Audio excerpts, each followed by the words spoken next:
wabarakatuh.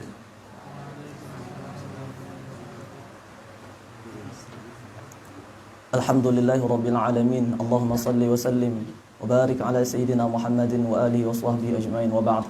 Nawaina ta'allum wa ta'lim wa tadhakkur wa tadhkir wal naf'a wal intifa' wal ifadata wal istifadah wal hatha ala tamassuki bi kitabillahi wa sunnati rasulih wa du'a ila al-huda wa dalalata ala al-khair ibtigha' wajhi Allahi wa mardatihi wa qurbihi wa thawabihi subhanahu wa ta'ala. Subhanaka la ilma lana illa ma 'allamtana innaka antal alimul hakim. Alhamdulillah rabbil alamin. Hari ini dars kedua, kita masuk ke dalam pembahasan kitab insyaallah. Bismillahirrahmanirrahim. Qala al-musannif rahimahullahu ta'ala at-taharah. At-taharatu lughatan an-nadhafatu wal khulusu min al-adnas hissiyatan kanat kal anjasi aw ma'nawiyatan kal uyubi. Jadi pertama dalam pembahasan taharah ini kita akan membahas pertama tentang ta'rif, definisi daripada taharah. Nanti kita bahas definisinya secara lughatan, kemudian secara istilahan atau secara syar'an. Yang pertama. Yang kedua yang akan dibahas yaitu pembahasan tentang wasail dan maqasid dari para taharah. Apa yang dijadikan perantara untuk bersuci, ya kan? Ada nanti wasail haqiqah dan ada wasail majaziyah atau yang disebut dengan wasailul wasail nanti. Kemudian maqasid, tujuan, ya kan? Anwa' daripada taharah ini apa? Tujuannya seperti itu, ya kan?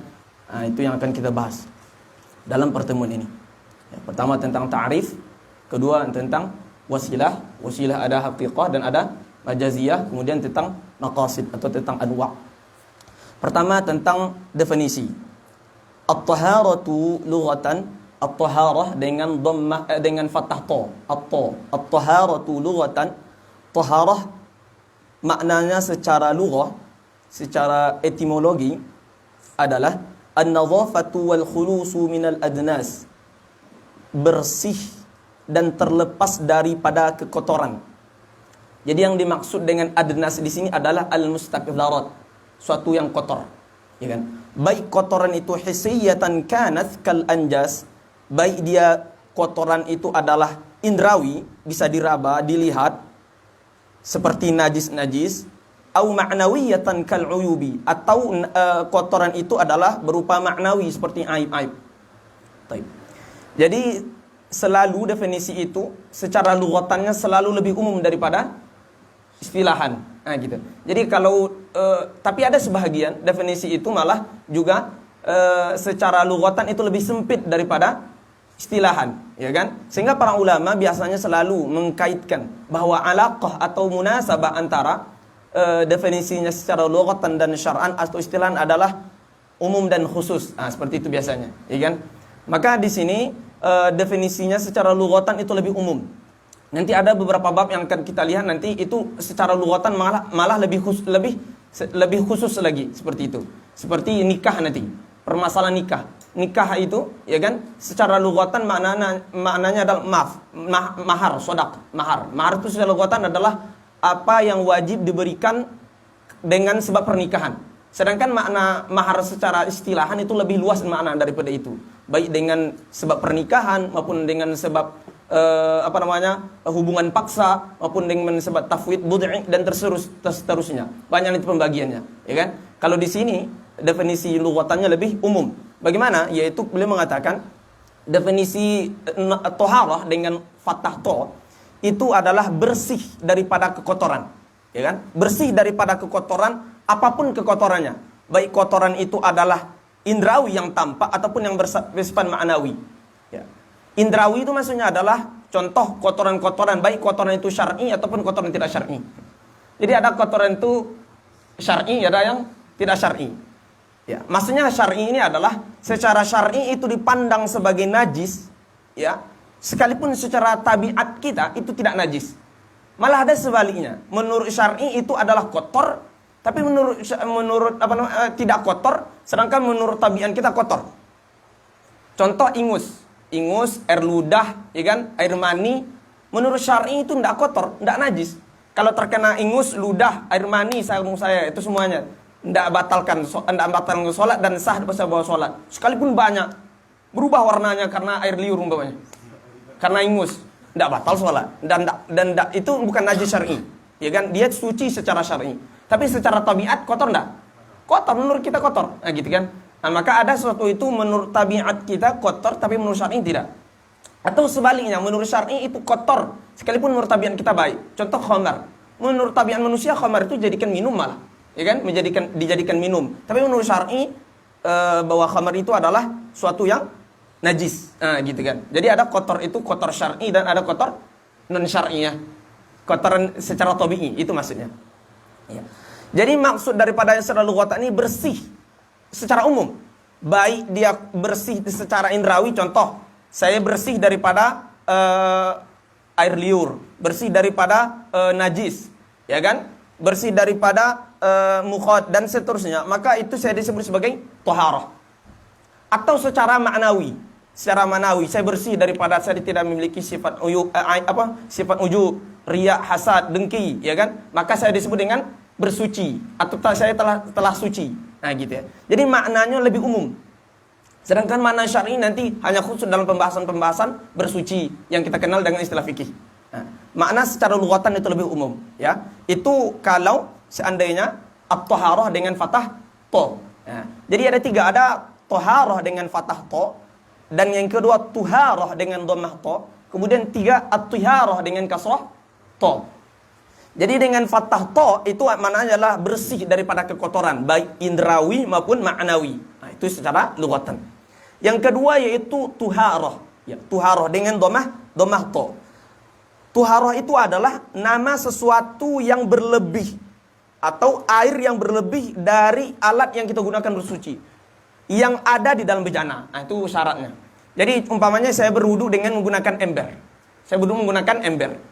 Lalu sisa wudu saya itu disebut dengan tuharah. Disebut dengan tuharah. Kenapa? Karena dia dalam bejana. Saya berwudu dalam baskom. Lalu bekas atau bukan bekas ya, sisa daripada wudu saya itu disebut dengan tuharah. Nah, gitu. Itu disebut dengan tuharah. Tapi kalau saya berwudu di sungai, apakah itu disebut tuharah? Tidak. Saya berwudu di sumur, apakah sisanya bekasnya itu atau sisanya itu disebut dengan tuharah? Tidak. Jadi syaratnya sisa yang kita gunakan untuk bersuci dan itu di dalam bejana. Nah, itu disebut dengan tuharah. Ada yang ketiga tuharah dengan kasrah to. Tuharah dengan kasrah to itu adalah hal yang membuat bersih kita atau sesuatu yang disandarkan. Kalau dalam bahasa Syekh Mustafa ismun lima yudhafu ilal ma' min sidrin wa nahwihi. Suatu yang disandarkan kepada air, ya kan? Kepada air seperti sidir. Tahu sidir ya? Sidir itu semacam pohon ya, pohon sidir ya. Daun sidir biasanya itu dijadikan semacam sabun lah dahulu, ya kan? Sidir ini yang tumbuhnya itu hanya di Timur Tengah inilah, ya kan? Di Afrika Utara, di Asia Barat, ya Timur Tengah inilah. Itu buah sidir. Di Indonesia kayaknya enggak ada, setahu saya, buah sidir. Pohon sidir ini. Jadi sidir ini jadi bahannya untuk sabun lah kalau dahulunya. Kalau biasanya kalau di dalam kitab-kitab tentang pembahasan salat jenazah kita ditemukan itu. Jadi air yang digunakan untuk membasuh mayat itu ada air muzilah, ada air yang pakai sidir, ada air begini begitu. Nanti ada pembahasan kita bahas insyaallah. Hah? Itu disebut dengan bidara. Bidara, ya, bidara. Ya kan sidir itu disebut dengan bidara. Jadi tuharah itu adalah atau yang lainnya, artinya yang membuat kita bersih, yang membuat bersih. Kalau tidak salah Syekh Abdul Aziz Syahawi itu menyebutkan sabun itu juga disebut dengan tiharah, kata beliau. Nah, gitu. Karena dia digunakan untuk membersihkan. Nah, seperti itu. Wallahu alam, itu Syekh Abdul Aziz juga menyebutkan demikian. Nah, itu at-tuharah dan at-tiharah. Itu makna secara lughatan. Mafhum ya? Yang kedua kemudian definisinya secara syar'an. Maksud definisi secara syar'an ini apakah syariat mengatakan demikian? Maksudnya adalah secara syar'an ini adalah istilah para fuqaha. Jadi maksud syar'an di sana adalah maknanya istilahul fuqaha. Kenapa coba digunakan dengan istilah syar'an? Karena syariat itu mereka itulah pembawanya, mereka lah hamalatus syar'i itu, para fuqaha itu hamalatus syar'i. Sehingga istilah yang mereka gunakan disebut dengan istilah syar'an. Karena syara'an itu seharusnya Allah dan Rasul, betul kan? Tapi kalau para fuqaha yang mengatakan, para fuqaha itu hamalatus syar'i, mereka lah yang menjaga syariat ini dengan menentukan hukumnya, ya kan? Maka istilah yang muncul dari mereka itu adalah syar'an. Nah, maka maknanya adalah istilahul fuqaha. Itu makna daripada syar'an. Adalah fi'lu ma tatawaqqafu alaihi ibahatun walau kanat walau min ba'dil wujuhi au thawabun mujarradun. Mengerjakan sesuatu yang terhenti terhadap mengerjakan sesuatu itu pembolehan, sekalipun dari sebagian bentuk, atau hanya sekedar pahala, ya, atau hanya sekedar pahala. Berarti kita simpulkan bahwa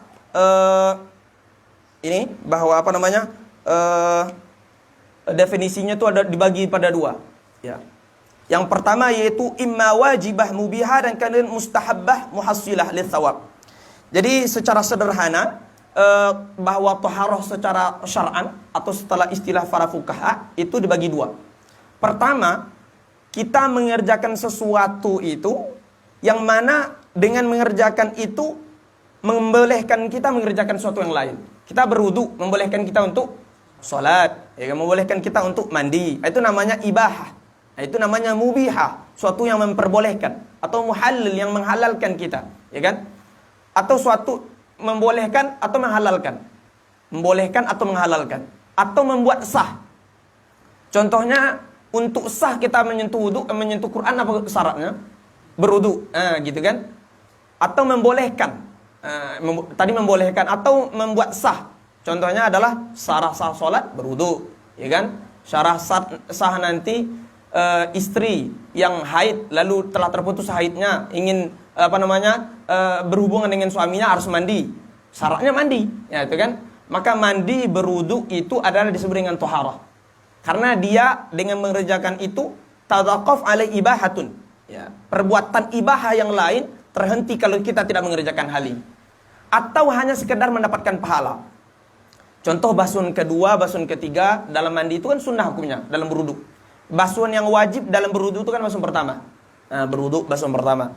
Basuhan kedua, basuhan ketiga itu adalah basuhan yang hanya untuk mendapatkan pahala. Ya kan? Basuhan kedua, basuhan ketiga hukumnya sunnah. Basuhan keempat makruh. Makruh hukumnya, ya kan?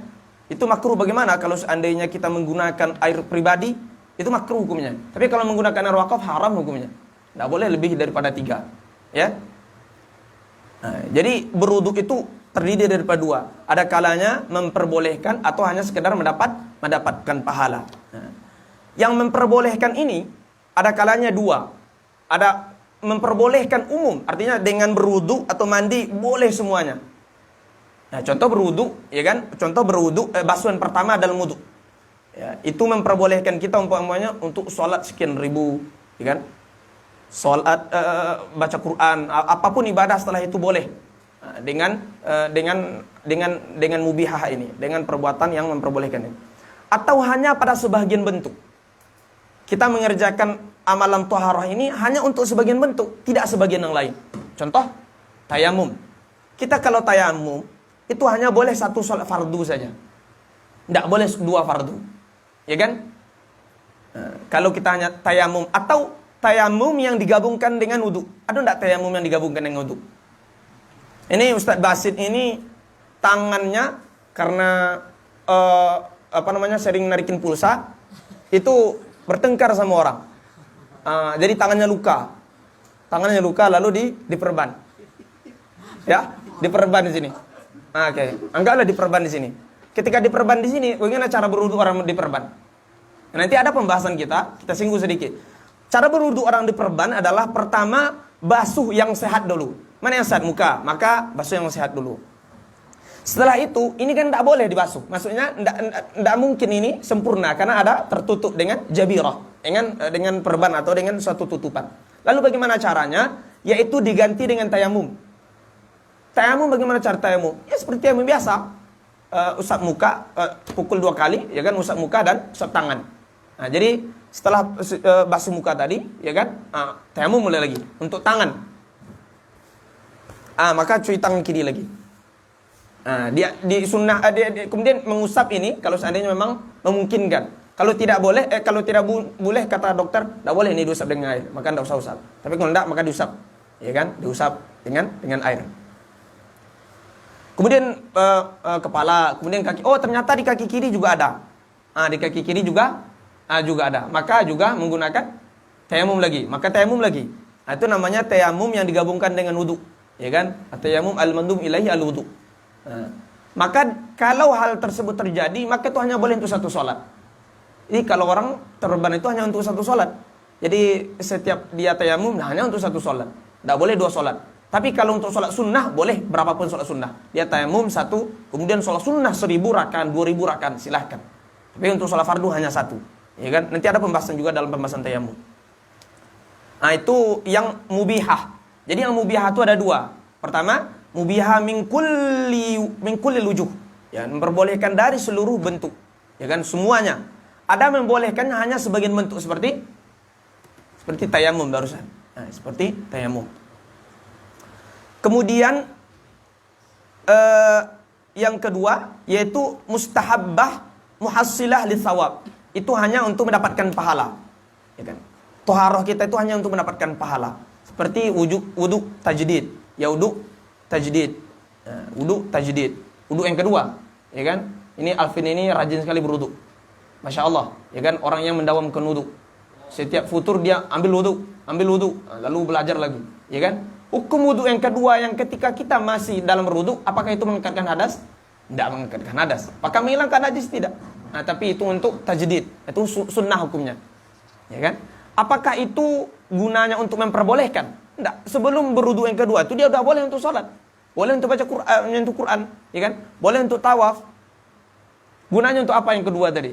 Untuk mendapatkan pahala saja. Maka itu yang disebut dengan definisi dari musannif, mengerjakan sesuatu yang tergantung dengan mengerjakan sesuatu itu maksudnya adalah thaharah ini, yaitu memperbolehkan sesuatu, atau hanya sekedar mendapatkan pahala.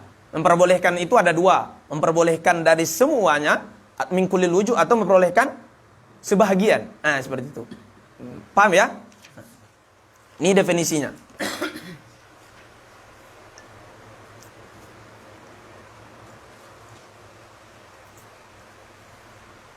Taib. Kemudian selanjutnya wasail itu adalah ta'rif daripada taharah. Mafhum ya? Ta'rifnya secara lughatan, perbedaan taharah dan tiharah. Kemudian definisinya secara syar'an, maksud secara syar'an adalah istilahul fuqaha, ya kan? Kenapa disebut dengan syar'an? Karena mereka itu hamalatul syar'i, ya. Karena mereka itu hamalatul syar'i. Definisinya adalah mengerjakan sesuatu yang tergantung dengan mengerjakan ini itu ibahah atau hanya sekedar mendapatkan pahala. Ibahah atau mubihah itu ada dua.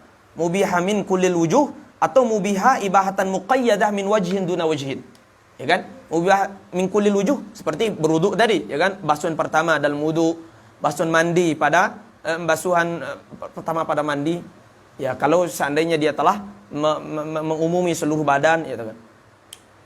Maka itu memperbolehkan min kullil wujuh. Kemudian ada pula yang memperbolehkan hanya sebahagian saja, seperti tayamum, ya kan? Atau wudunya orang yang salis. Tahu orang salis ya? Salisul baul umpamanya, ya kan? Jadi biasanya kalau orang itu kan terikat, kalau dia tuh bocor. Gitu. Jadi netes terus. Ya kan, buang air kecilnya netes terus. Bagaimana tata cara berwudunya? Wajib masuk waktu sholat dulu baru dia berwudu. Kalau dia berwudu di luar waktu sholat tidak sah. Jadi udah masuk waktu sholat, baru berwudu cepat-cepat. Walaupun setelah sedang berwudu dia menetes.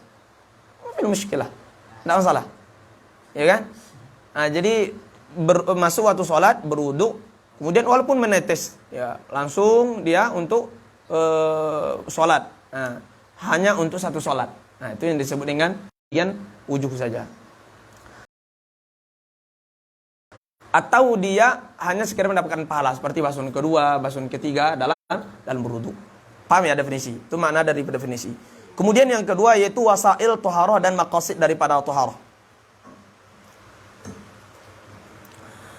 Lit-taharati arba'u wasail wa arba'atu maqasid. Taharah itu memiliki 4 wasilah dan memiliki 4 maqasid. 4 wasilah maksudnya adalah 4 wasilah yang hakiki. Dan nanti ada tambahan 2 yang majazi. Ya, tambahan 2 yang majazi.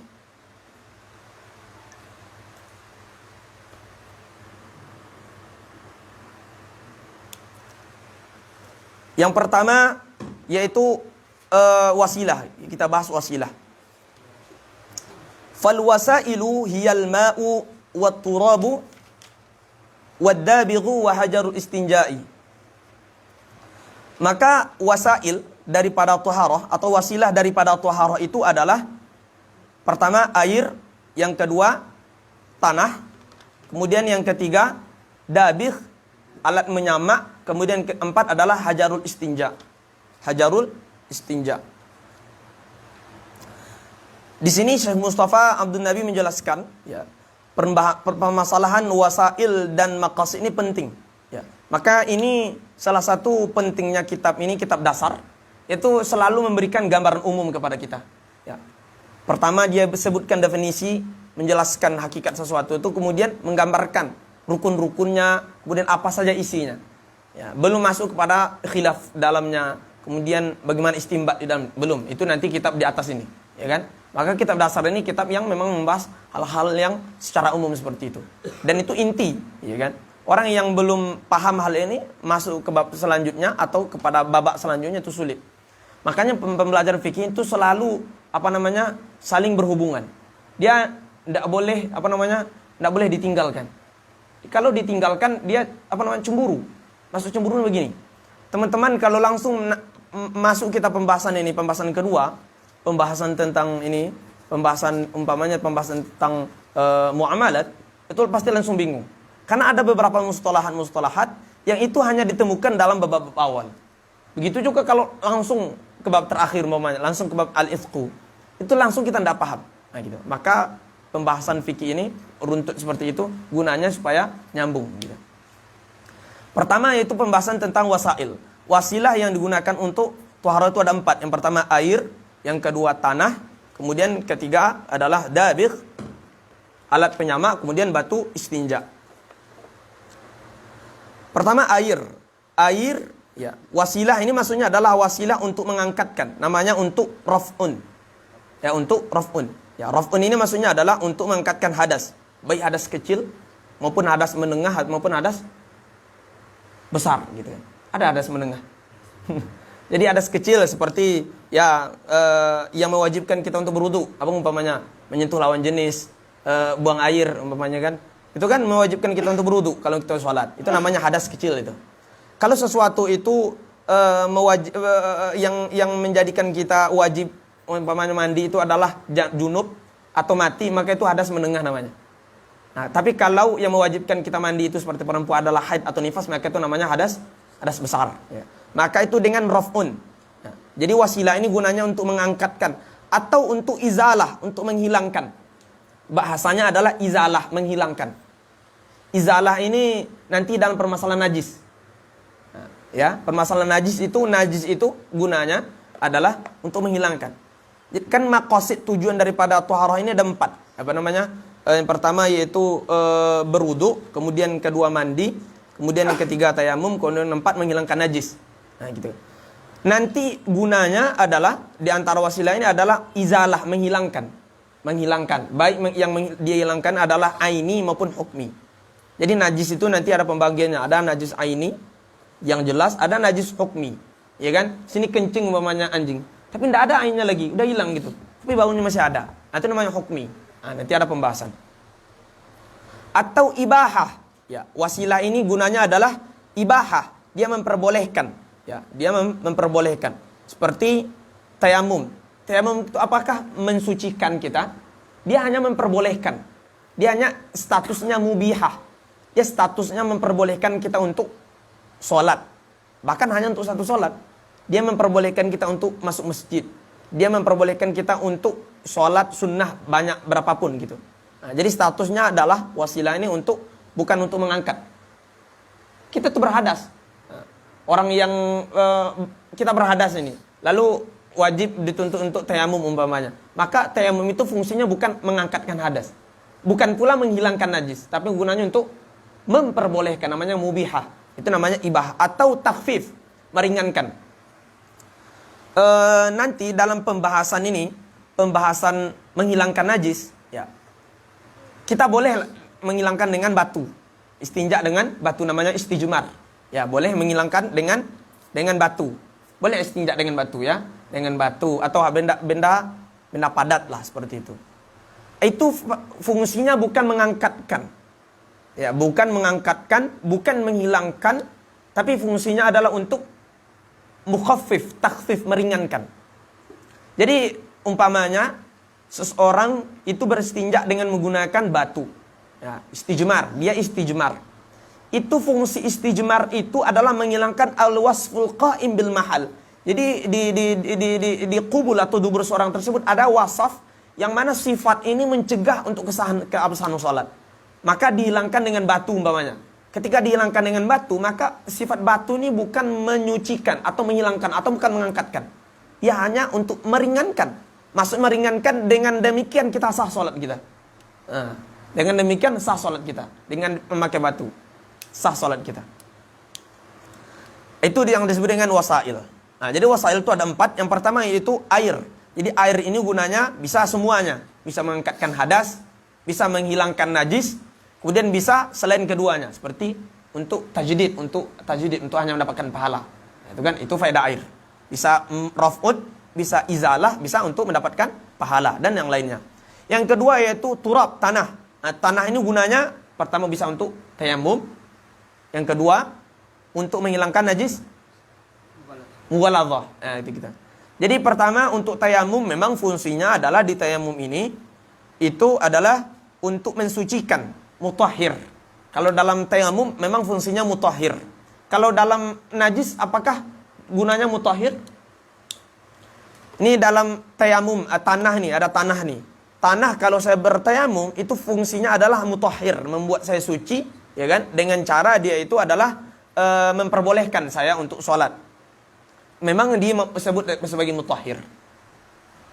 Tapi ketika saya kena najis anjing umpamanya, najis al-kalbiyah, ya kan? Anjing atau babi atau anak keturunannya. Ya kan? Kalau saya kena najis anjing dan babi, cara membersihkannya bagaimana?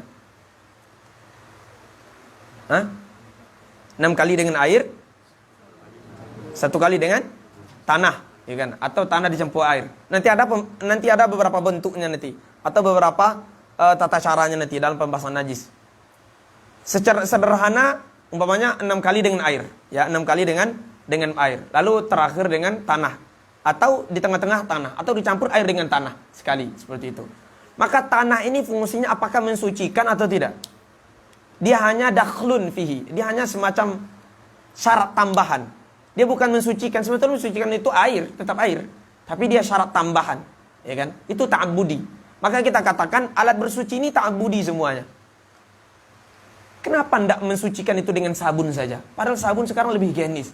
Bahasanya kan higienis. Apa higienis itu? Lebih bersih gitu kan. Apalagi pakai detol gitu kan. Artinya lebih menghilangkan kuman. Kalau yang dimaksud adalah menghilangkan kuman. Tapi tidak demikian. Suci ini adalah perkara ta'abbudi. Sami'na wa ta'na. Rasulullah mengatakan demikian, ya demikian. Maka tidak bisa kita berwuduk itu dengan air yang berwarna, yang harum umpamanya, supaya harum pula muka kita menghadap Allah Ta'ala. Tidak bisa diakal-akali. Ta'abbudi itu suatu yang tidak ghairu ma'qul. Tidak bisa diakal-akali. Kenapa tidak dengan air parfum umpamanya? Biar muka kita bersih, ini kan bersih, semuanya bersih. Dan harum menghadap Allah Ta'ala. Dan kita khusyuk gitu. Tidak. Maka taharah ini adalah babnya ta'abbudi.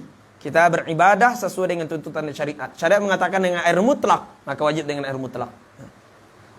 Itu tanah. Ya. Kemudian selanjutnya yaitu dabigh. Dabigh ini apa ini? Penyamak. Menyamak ini bahasa Indonesia ya. Kalau bahasa Minang menyamak ini artinya? Menyamak ini artinya? Menyamak ini udah menjadi bahasa Indonesia. Jadi menyamak ini artinya adalah menghilangkan fadalat, kelebihan-kelebihan yang ada dalam kulit hewan yang mati dalam keadaan dia itu menjadi bangkai. Jadi kalau hewan mati dalam keadaan tidak disembelih dalam kebiasaan syar'i, atau mati dia itu tidak dengan sembelih syar'i, maka itu disebut dengan mayit atau mayitah. Tapi kalau dibantai dengan disembelih dengan sembelih syar'i, ya kan? Seperti sapi disembelih dengan sembelih syar'i. Yang kemarin kita udhiyah. Maka itu suci. Semua yang ada di sana suci. Ya, kecuali kotorannya. apapun yang kita makan, ya kan? Kalau mau buat kulit itu jadi kerupuk kulit, boleh, silahkan. Bulunya dijadikan untuk sebagai sebagai sarung, ya kan? Sarung kulit, sarung bulu sapi, jaket, terserah ya. Maksudnya semuanya lah. Itu suci tanpa disamak, tanpa apapun, suci. Paham ya? Tapi kalau seandainya dia mati dalam keadaan bangkai ini maksudnya mati dalam keadaan dia tidak disembelih dengan syar'i. Umpamanya ditanduk mati, jempit gitu kan, atau mati tanpa kita tahu matinya kenapa, maka itu adalah mayit, bangkai. Maka bangkai itu, ya kan, dalam syariat kita diperbolehkan untuk dimanfaatkan. Suatu ketika Rasulullah SAW melewati sahabat, ya kan, lalu di sana ada bangkai, dalam hadis lain juga Aisyah ya, di sana ada bangkai seperti itu kan, kambing. Kata Rasulullah, ala intafa'tum biha, kau tidak dimanfaatkan. Loh, ini kan bangkai Rasulullah, tidak bisa dimanfaatkan gitu. Kata Rasulullah, yang haram itu semuanya ya, haram kecuali kulitnya. Kulitnya bisa disamak gitu. Jadi kulit itu disamak. Jadi maksud disamak ini adalah menghilangkan kelebihan-kelebihan di kulitnya atau sesuatu yang akan membuat busuk kulit itu. Contohnya daging-daging yang tersisa, darah-darah yang tersisa, apalagi urat-urat, apapun yang tersisa di kulit itu dihilangkan supaya dia tidak membusuk. Karena itu kalau dibiarkan dia akan membusuk, betul tak? Akan membusuk itu. Maka dihilangkan dengan cara disamak. Maka menyamak itu disebut dengan toharah. Atau menyamak itu adalah disebut dengan wasilah untuk menjadikan kulit ini suci. Karena dia itu najis sebelumnya. Maka menjadikan dia suci adalah dengan cara menyamak. Maka menyamak ini disebut dengan alat untuk bersuci. Maka dimasukkan kepada salah satu wasilah untuk bersuci. Paham ya? Ini yang ketiga. Kemudian keempat adalah wahajarul istinja. Wahajarul istinja. Yang sebelum kita melangkah yang keempat. Jadi menyamak ini yang disamak itu hanya boleh kulit. Tidak boleh selain kulit. Jadi bulu itu tidak boleh dimanfaatkan. Tanduk tidak boleh dimanfaatkan. Dia najis. Jadi kalau ada orang yang memakai bulu-bulu hewan yang tidak disamak, yang disamak bulu itu kalau tidak disembelih dengan sembelih syar'i, maka itu haram. Ya kan? Kan walaupun mahal harganya, walaupun harganya miliaran. Jadi syaratnya mesti disamak, ya kan? Atau dia itu disembelih dengan sembelih syar'i. Kalau dia hewan yang memang dimakan. Baik. Selain daripada kulit itu tidak bisa dimanfaatkan. Bulunya, apalagi tanduknya, dagingnya tidak boleh. Nyamak daging tidak boleh. Kecuali dengan sembelih syar'i. Semuanya. Kalau sembelih syar'i semuanya, apapun, ya kan? Itu yang boleh. Kemudian dikecualikan nanti yaitu sesuatu yang dari awal hidupnya memang najis. Dari awal hidup memang najis. Jadi najis itu ada 3. Atau kulit itu ada 3 lah pembagiannya. Ada kulit itu ketika hidup dan ketika mati dia tetap suci. Itulah manusia. Manusia itu baik dia mati maupun hidup dia suci. Sehingga tidak boleh menyamak kulit manusia. Jadi manusia, ya kan, qablal maut dan ba'dal maut kulitnya suci. Yang kedua, ada yang najis sebelum dan sesudah mati. Jadi bangkai atau sebelum masih hidup pun dia najis. Itu anjing dan babi dan anak keturunan mereka. Ini najis ini. Bagaimanapun keadaan disamaknya, dia tetap najis. Ada yang ketiga, yaitu ketika hidup dia itu tidak najis, tapi ketika mati adalah menjadi najis. Ya selain daripada yang 2 di atas. Apapun itu, ya kan? Harimau ketika dia hidup, kulitnya itu suci. Tidak masalah kita pegang, gitu kan? Tapi kalau mati dalam keadaan dia itu menjadi bangkai, maka dia itu mayit, gitu kan? Bisa dianukan kulitnya. Disamak kulitnya. Itu adalah ad-dabith. Kemudian yang keempat adalah hajarul istinja, batu yang digunakan istinja. Ya, kenapa kita terjemahkan hajar ini batu? Karena memang batu artinya. Dan kebanyakan dahulu yang digunakan batu, walaupun tidak melulu batu. Gitu. Jadi kadang istilah itu digunakan dengan sesuatu yang dominan. Penyebutan sesuatu itulah menyebutkan dengan sesuatu yang dominan. Sekalipun tidak melulu itu. Seperti itu ya. Banyak itu. Batu istinja. Kita sebut dengan batu istinja. Atau dengan, namanya istijmar. Ya, disebut dengan istijmar.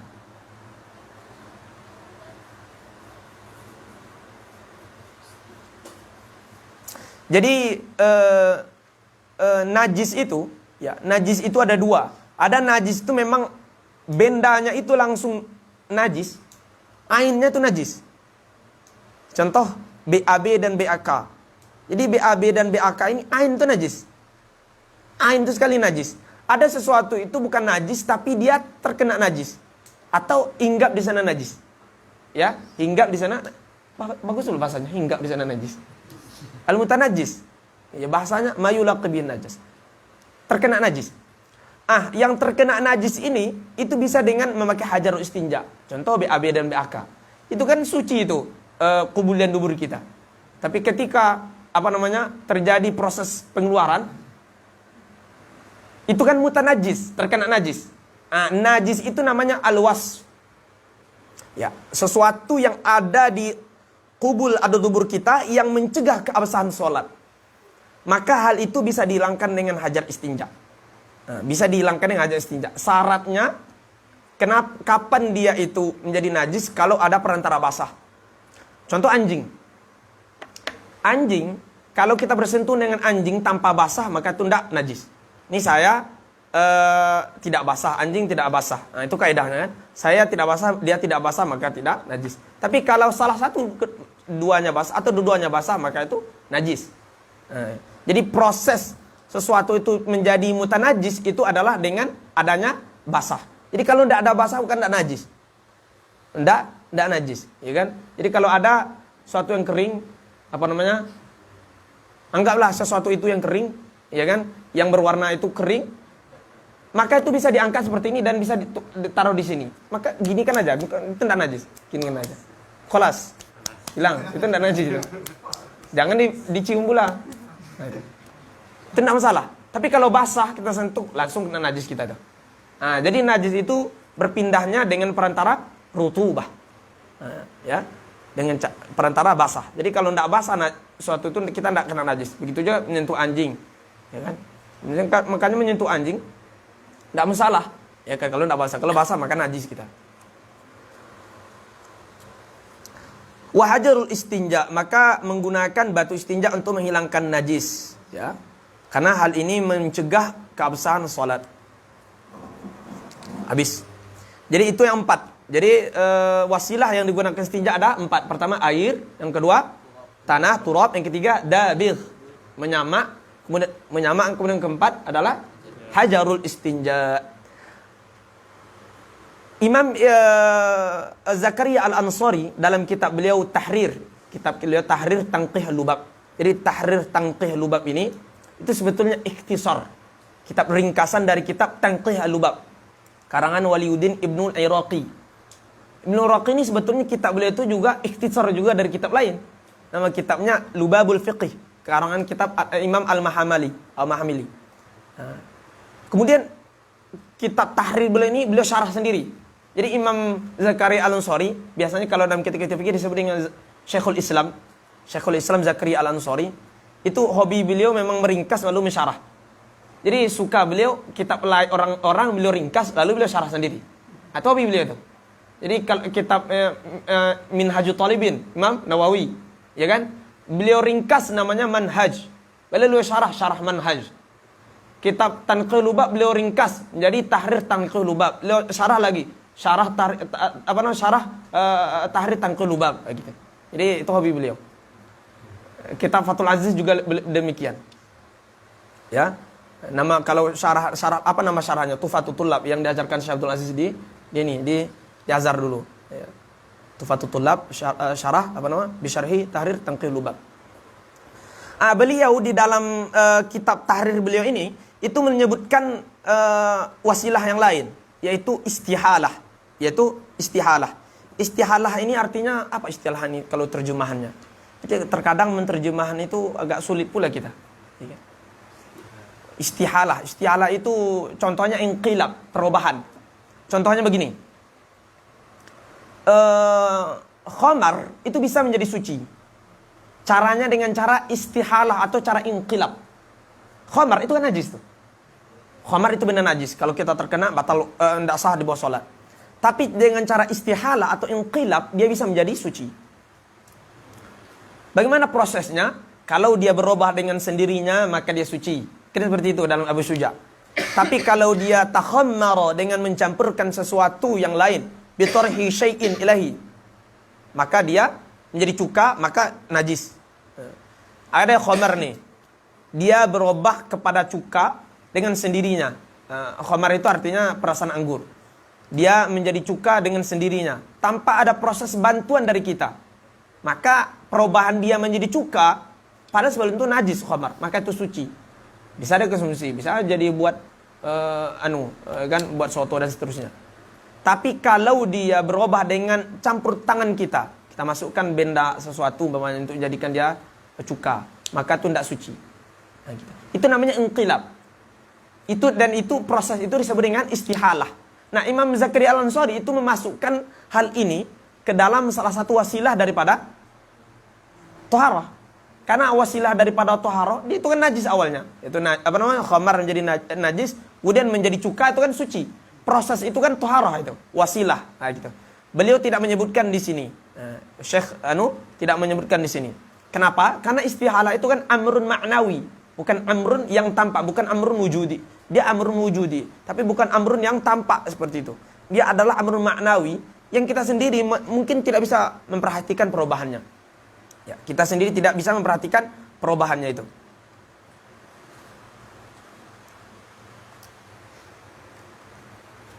Kenapa bisa berbeda? Gitu. Karena musannif atau syekh musannif itu memandang kepada yang beliau sebutkan di sana, air, kemudian batu, tanah, kemudian dabih, kemudian batu istinja. Ini yang beliau pandang adalah wasilah, yang beliau pandang adalah wijahatun nazar beliau. Kalau dalam kitab fikih disebut dengan wijahatun nazar. Wijahatun nazar beliau adalah kepada ma yatarattab ala isti'malihi zawalun na'im minas shalah. Yaitu dengan mengerjakan itu nanti hasilnya kita bisa untuk sholat. Itu yang beliau pandang. Jadi bukan secara umum. Sedangkan Imam Zakaria Al-Ansari tadi memandang kepada sesuatu itu mutahhir, yaitu mengangkat, memperbolehkan. Ini kan salah satu mengangkat juga, menjadikan dia dari proses najis kepada suatu yang boleh untuk dikonsumsi, ya gitu kan. Nah, jadi itu wijhatun nazar mereka berbeda, ya kan? Dan keduanya adalah khilafun lafzi saja. Itu wasilah daripada taharah. Kemudian maqasid, langsung kita maqasid, kemudian nanti kita bahas tentang rinciannya nih. Jadi maqasid daripada taharah itu ada 4 tadi ya. Ada wudu. Tujuan daripada taharah itu adalah wudu. Kemudian mandi. Wudu maksudnya adalah baik wudu wajib maupun wudu sunnah. Mandi baik mandi wajib maupun mandi sunnah. Tayamum baik tayamum wajib. Ada tayamum wajib. Ya, ada tayamum sunnah. Tidak ada. Tayamum sunnah itu tidak ada. Karena tayamum itu hanya alat alternatif. Dia tidak bisa sebagai sunnah. Maka tidak ada tajdid tayamum.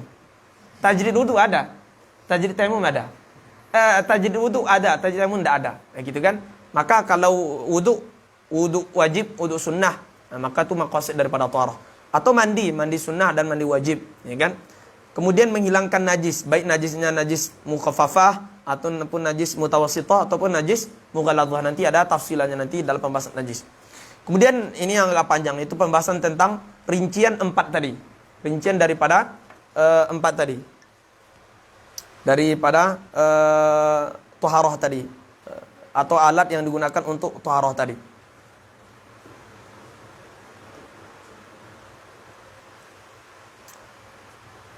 Jadi wasilah yang digunakan untuk taharah tadi kita katakan ada 2. Ada wasilahnya apa? Hakiki, yang 4 ini. Yaitu air, apa lagi? Tanah. Kemudian dabih, kemudian hajarul istinja. Kemudian ada yang 2 yaitu itu namanya wasailul wasail atau wasilah majazi, yaitu al-awani dan ijtihad. Al-awani wal ijtihad. Awani itu maksudnya adalah alat bejana. Bejana itu kan wasilah untuk kita bersuci itu. Bejana atau ember atau gayung. Itu kan untuk menggunakan untuk bersuci itu. Dan itu wasilah juga. Tapi itu wasilah majazi. Karena itu wasailul wasail. Wasail untuk berwudu. Apa? Ya, menggunakan ember, menggunakan keran gitu kan. Maka itu awani itu atau bejana itu disebut dengan wasailul wasail. Atau disebut dengan wasilah majaziyah. Ya, wasilah majaziyah. Yang kedua yaitu ijtihad. Ijtihad ini adalah badzulul majhud fi tahsil maksud. Itu namanya ijtihad. Menggerahkan segala kemampuan untuk mencapai tujuan. Itu namanya ijtihad. Ya. Contoh. Ini Alvin masuk rumah. Ketika masuk rumah ada 2 ember untuk digunakan berwudu.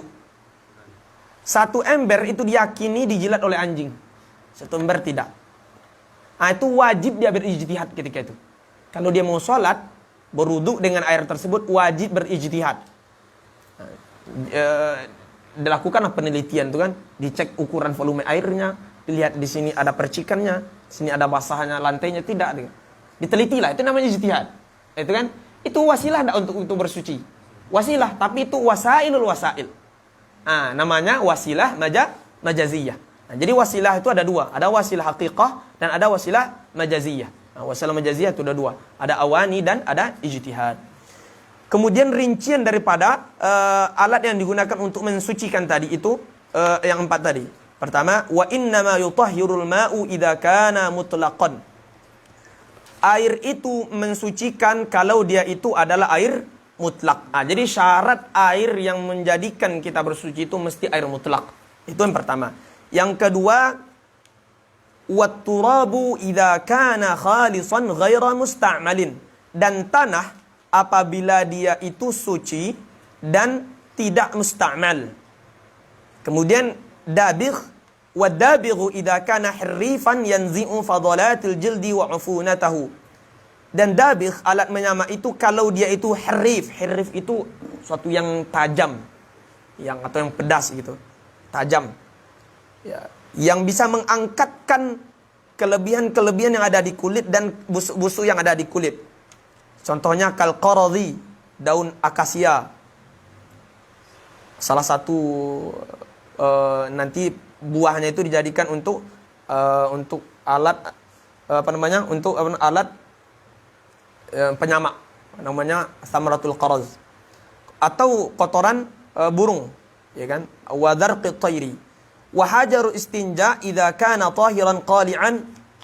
Dan batu istinja kalau syaratnya adalah dia itu suci, kemudian dia itu mengangkatkan, kemudian yang ketiga dia itu ghair muhtaramin, tidak dihormati.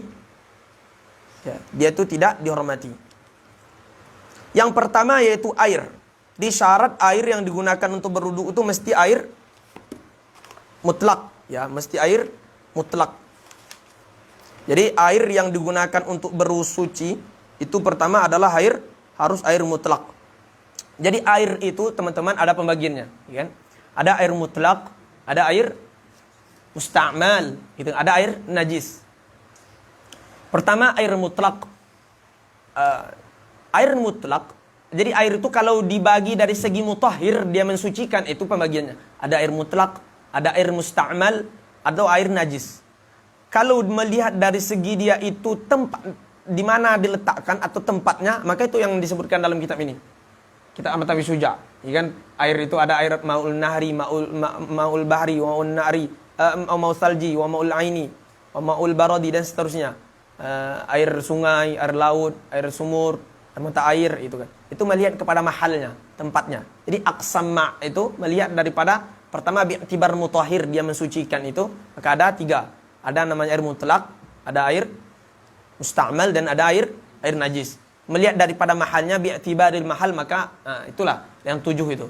Air sungai, air laut, air mata air, air embun, air salju, kemudian air mata air, air laut, air sungai, air ma'un nahri wa ma'un nahri wa ma'ul bahri wa ma'ul aini wa ma'ul salji wa ma'ul baradi. Itu mau sama wal matar. Kemudian ada istilahnya tahurun dan tahirun. Kalau air mutlak itu yang disebut dengan tahurun dengan panjang dengan ada waw, tahurun, dan dengan dhamaha, tahurun.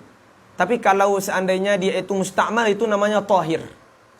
Ya, dia suci tapi tidak mensucikan. Tahur itu namanya suci, mensucikan. Maka definisi tahur itu adalah dia suci dan bisa mensucikan. Maksudnya suci zatnya, dirinya sendiri. Kalau kena kita tidak najis, bisa dibawa sholat dan bisa mensucikan yang lain.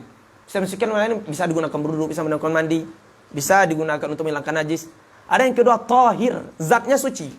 Jadi kalau kita kena air basuhan pertama untuk berwudu itu kan air mustakmal itu, nanti ada definisinya. Air basuhan pertama itu air mustakmal. Air ini tidak bisa digunakan bersuci lagi. Tapi dia suci. Artinya kalau kena kita nggak apa-apa. Atau kita gunakan untuk buat kuah mie nggak apa-apa. Iya, air cucian pertama itu umpamanya kurang air. Anggaplah kurang air, ya kan? Kurang air. Cucian pertama itu kita kumpulkan gitu. Itu suci airnya itu. Bisa digunakan untuk buat kuah. Gitu. Itu namanya tahir, zatnya suci. Bisa kita gunakan, tapi ghair mutahhir, dia tidak mensucikan. Jadi tidak bisa digunakan untuk mandi, tidak untuk berwudu gitu.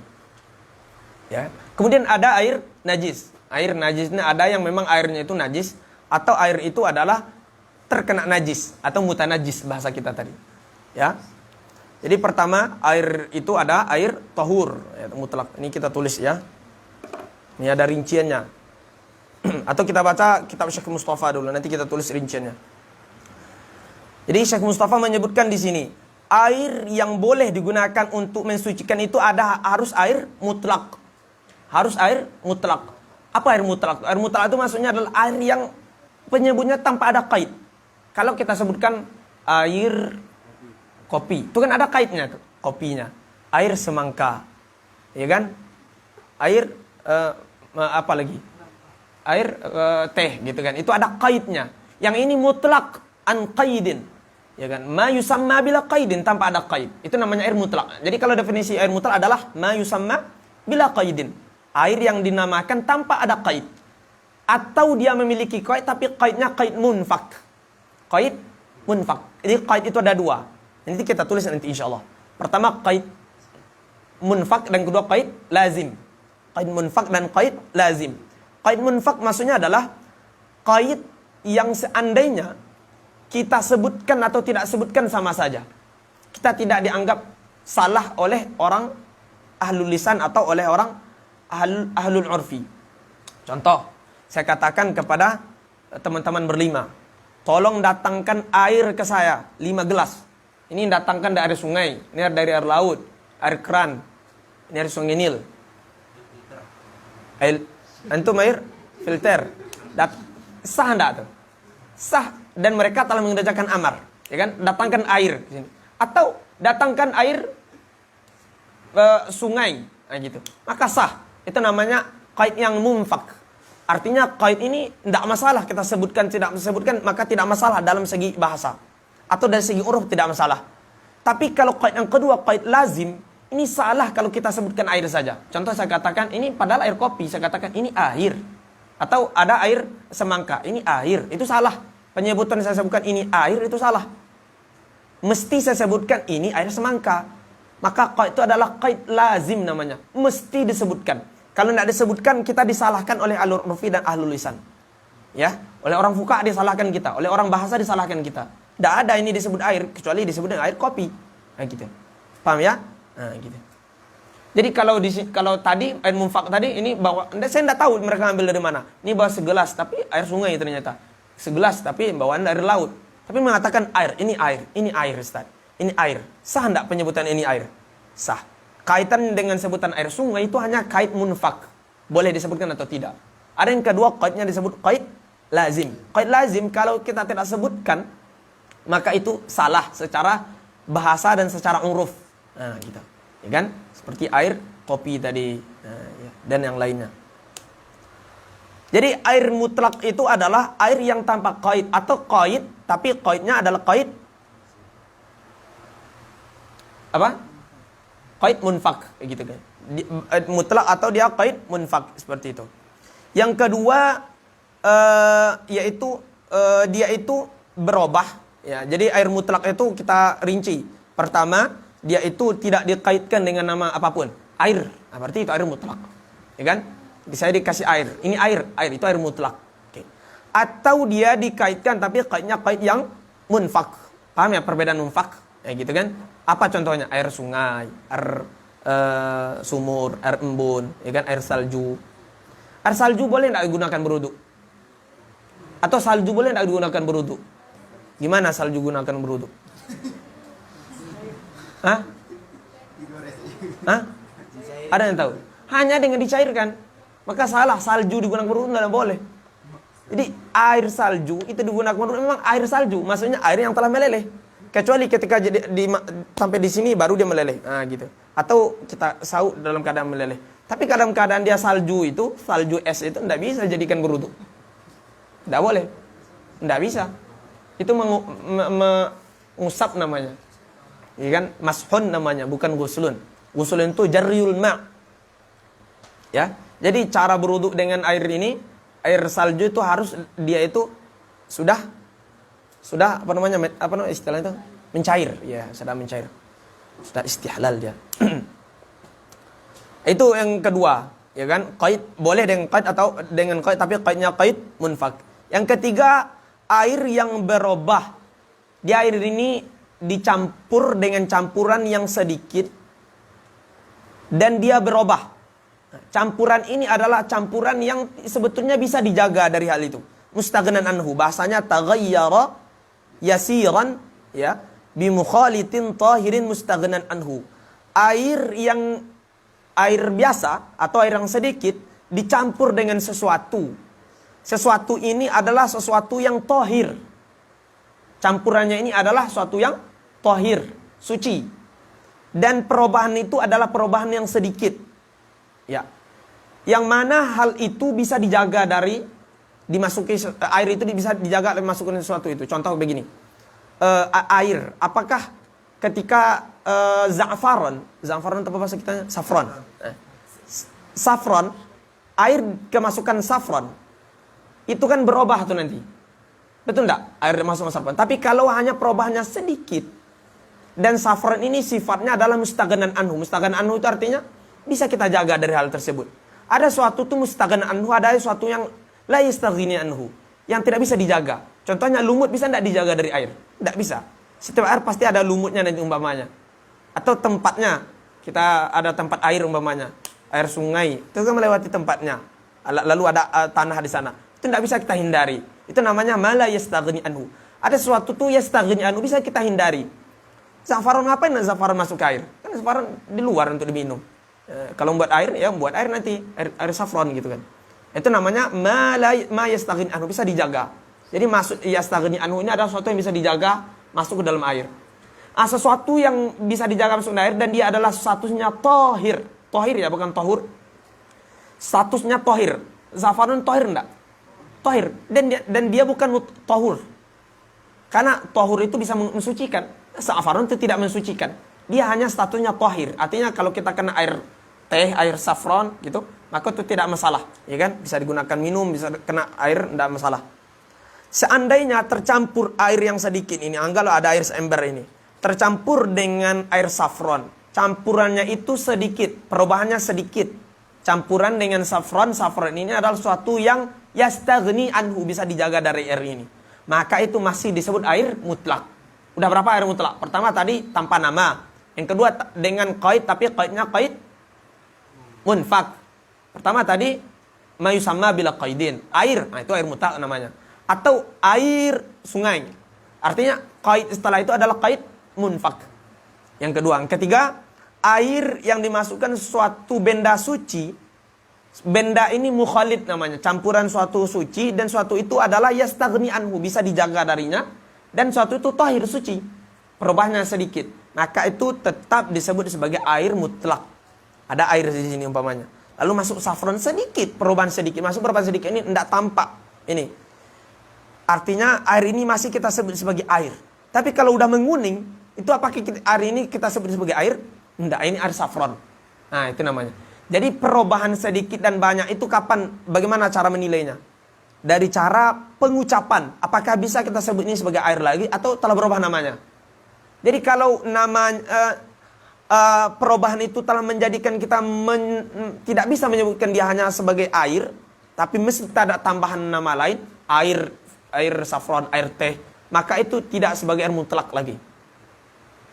Paham ya? Ada yang tidak paham tak? Ya, saya ulang lagi. Jadi air itu kapan disebut perubahannya taghayyur katsir atau taghayyur yasirnya? Ketika kita masih bisa menyebut itu sebagai air. Masih bisa tanpa menyebutkan qaid. Ini air. Maka itu perubahan yang tidak ada permasalahan. Ya, maka sah, maka itu disebut air mutlak. Tapi kalau dengan ada percampuran itu, kita tidak bisa menyebutkan itu sebagai air lagi. Mesti ada tambahan setelah itu. Air safron, air teh, air kopi, air warna, gitu. Maka itu adalah perubahan yang mencegah nama air ini, maka itu tidak disebut dengan air mutlak lagi. Berarti udah ada 3. Yang ketiga adalah air perubahan dengan perubahan yang sedikit dengan suatu yang mukhalid, campuran yang suci, ya, campuran yang suci dan sesuatu itu mustaghanan anhu, bisa dijaga. Ya. Bagaimana kalau campuran? Maka keluar dari hal ini adalah kalau suatu itu mujawir. Suatu itu mujawir. Jadi mujawir itu ada perbedaannya mujawir dengan mukhalid. Mukhalid itu maksudnya adalah ma la yumkin fasluhu anil ma', suatu yang tidak bisa kita pisahkan dari air. Bisa enggak ketika safran telah dicampur dengan air, bisa enggak kita bedakan mana air mana safran? La yumkin, ya kan? Tidak mungkin. Tapi kalau sesuatu itu bisa kita pisahkan, maka itu namanya mujawir. Mujawir itu kan tidak bisa menyatu. Dia dekat tapi tidak bisa menyatu. Itu namanya mujawir. Seperti minyak dimasukkan ke air. Itu namanya dekat tapi tidak menyatu. Itu pedih sekali itu. Dekat tapi tidak menyatu. Itu namanya mujawir. Ya. Ini bukan ketawa nih. Mujawir. Disebut dengan mujawir. Nah, mujawir kalau bercampur dengan air walaupun banyak, maka dia tidak menjadikan air ini bukan air mutlak. Dia tetap bersatu air mutlak. Kalau mukhalid tadi syaratnya mesti dia itu sedikit. Nah, mesti dia itu sedikit. Kalau mujawir walaupun banyak, maka tidak masalah. Ya. Itu yang pertama dengan kata mukhalid itu. Yang kedua tahir. Kan tadi safran itu suci ya. Tahir namanya. Bagaimana kalau sesuatu itu tahur? Dia suci mensucikan. Suci mensucikan. Maka tidak masalah perubahan sekalipun perubahan banyak. Contohnya adalah milhul ma'i, garam air. Jadi kalau dalam istilah fikih itu ada 2 garam. Ada milhul ma'i, ada milhun jabali namanya. Milhun ma'i ini memang air, garam air gitu. Garam air. Mungkin zatnya terbuat salah satu dari air, atau tidak tahu sih. Nah, air yang kalau dia air ini bercampur dengan milhul ma'i, sedangkan milhul ma'i ini adalah tahurun. Garam air, mesti syaratnya adalah garam air. Maka kalau bercampur dengan garam air sekalipun perubahannya banyak tampaknya, rasanya berbeda, maka dia tidak masalah. Tidak masalah. Maka kalau percampuran dengan benda selain itu, contoh percampuran dengan benda najis, maka sedikit atau banyaknya maka tidak boleh digunakan untuk bersuci. Benda air yang kurang 2 kulah nih, kurang 2 kulah. Berapa kurang 2 kulah nanti ada pembahasannya. Air kurang 2 kulah. Lalu bercampur dengan sesuatu benda najis, baik berubah atau tidak berubahnya, maka air itu tersebut tidak boleh digunakan berwudu. Tapi kalau air banyak lebih dari 2 kulah, masuk benda najis, maka syarat tidak dibolehkannya adalah berubah salah satu sifatnya yang 3. Baik warnanya, baunya, atau rasanya. Ta'amnya, launnya, atau rihnya. Nah, seperti itu. Kalau air sedikit dengan mulaqah najis berubah atau tidak berubah, maka tidak boleh digunakan untuk bersuci. Kalau air yang banyak lebih dari 2 kulah, berapa ukurannya? Nanti kita bahas. Kalau lebih dari 2 kulah kemasukan air najis, maka syarat dia tidak boleh dipakai adalah berubah salah satu sifat yang 3 ini. Rasanya, atau baunya, atau warnanya. Nah, seperti itu. Kemudian selanjutnya yaitu perubahan yang banyak tapi dengan suatu yang mujawir. Nah, itu yang kita sebutkan tadi. Contohnya adalah kayu dengan masuk kayu. Kayu itu kan bisa dibedakan ya. Kan beda mujawir dengan mukhalid ini apa tadi? Kalau mukhalid ya bisa pisahkan. Mujawir bisa dipisahkan, bisa diangkat gitu kan. Minyak bisa dipisahkan. Minyak itu cobalah masukkan minyak ke air, itu hanya berada di atas. Dia hanya mengawang-awang di atas. Tidak turun dia ke bawah. Ya kan? Makanya kalau masak minyak, ada minyak kalau dimasukkan air itu mereka bertengkar itu. Teman-teman kalau lagi masak itu masukin air lah. Ada minyak masukin air itu, bertengkar mereka itu. Kita pun lari itu. Ya kan?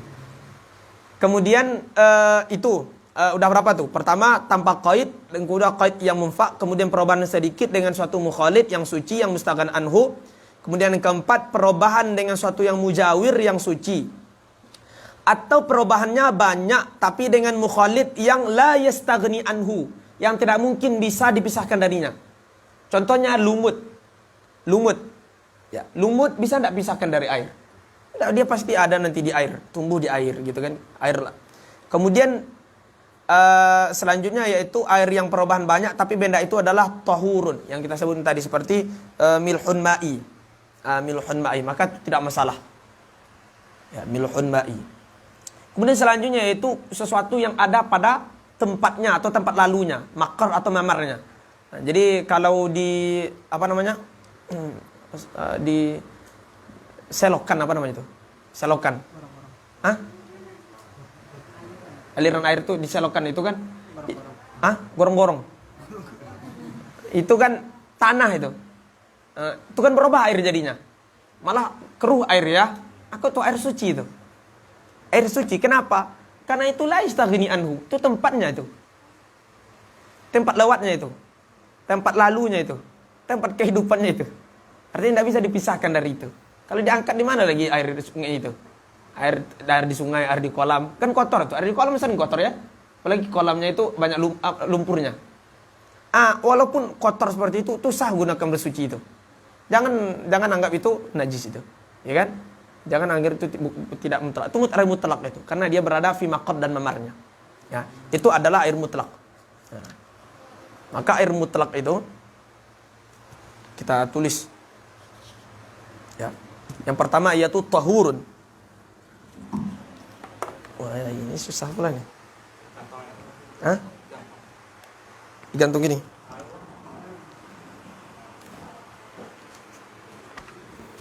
Ini catatan Syekh Mustafa, ini kita salin ulang.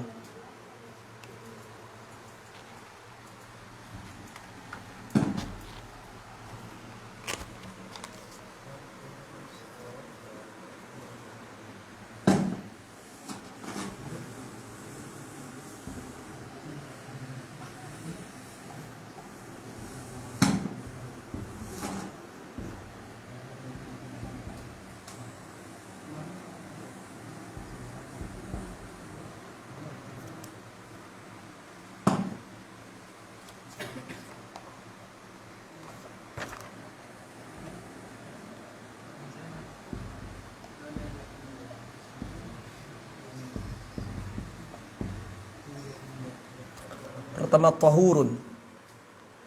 Tahurun ini disebut dengan air mutlak. Apa definisinya?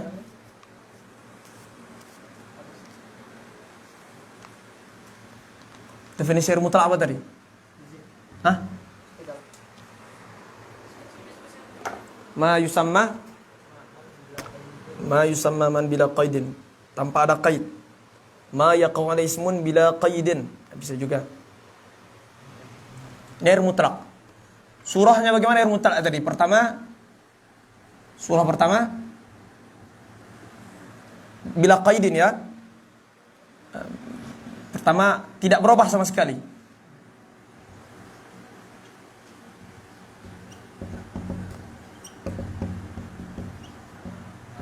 Dari awal dia tidak berubah. Ya. Yang kedua, itu air yang lama disimpan. Contoh kita menyimpan air di kamar itu berbulan-bulan sampai dia busuk. Busuk udah warna itu nanti kalau udah lama-lama simpan 2 bulan, 3 bulan. Itu air suci itu. Walaupun berubah, itu air suci. Ya, namanya air ajin kalau dalam kitab-kitab. Ma taghayyara. Ini hakikatan, masalah hakikatan adalah dari awal dia memang tidak berubah. Seperti saya dikasih air putih ini. Satu gelas gitu. Itu air mutlak, bisa saya gunakan berwudu. Itu air mutlak. Yang kedua, air yang berubah dengan bitulil muksi. Ma taghayyara bitul al-muksi. Berubah dengan lamanya didiamkan. Atau disebut dengan air al-ajin. Ini air suci atau air mutlak secara hukman. Ya, disebut sebagai hukman. Ini hakikatan di atas. Kemudian yang ketiga, apa yang ketiga kita sebutkan tadi?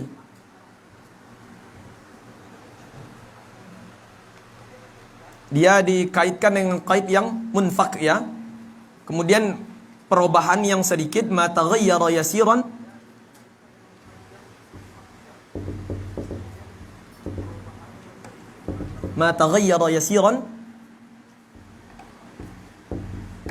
bimukhalid mustaghnan anhu.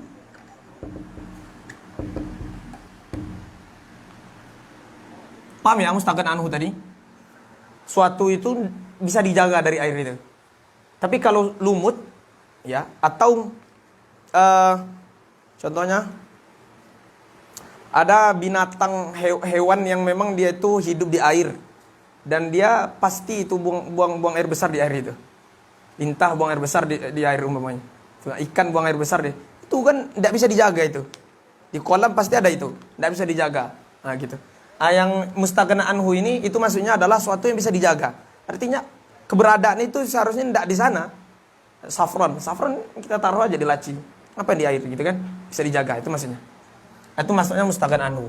Jadi kalau air itu berubah tapi perubahan sedikit dengan mukhalid dan mukhalid itu adalah mustaghna anhu, maka dia termasuk air suci walaupun berubah, syaratnya perubahan sedikit. Mukhalid tadi berdalamnya dengan mujawir adalah mukhalid itu tidak bisa dipisahkan. Ma yumkin fasluhu anil ma'. Ya kan? Saffron dengan air itu tidak bisa dibedakan. Ya kan? Teh dengan air tidak bisa dibedakan. Mana teh mana air. Tapi kalau kayu dimasukkan ke air itu bisa dibedakan. Namanya mujawir. Nah, namanya mujawir. Bisa dibedakan. Maka mujawir keluar dari ilmu ini. Mutlak ya, walaupun berubah banyak maka dia itu suci. Atau ya, yang campurannya ini adalah sesuatu yang tahur, yang dari awalnya suci. Kemudian yang keempat,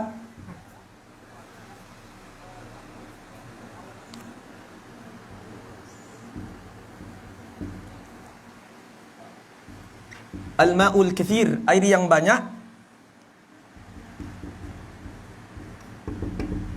Idza laqathu najasatun wa lam tughayyirhu. Jadi air itu banyak. Jadi kita sebutkan tadi bahwa syarat air itu kalau sedikit itu apa? Maksud sedikit dalam kitab fikih itu adalah air yang kurang dari 2 kula. Jadi air itu kalau sudah 2 kula atau lebih, maka itu namanya al-kathir. Kalau kurang dari 2 kula volumenya, maka disebut dengan air al-qalil. Itu istilah tuh pasti paham tuh. Jadi air sedikit dalam kitab fikih maksudnya adalah air yang kurang 2 kula. Ya. Nah, seperti itu. Bukan kurang menurut uruf. Ya, kurang maksudnya kurang dari 2 kula.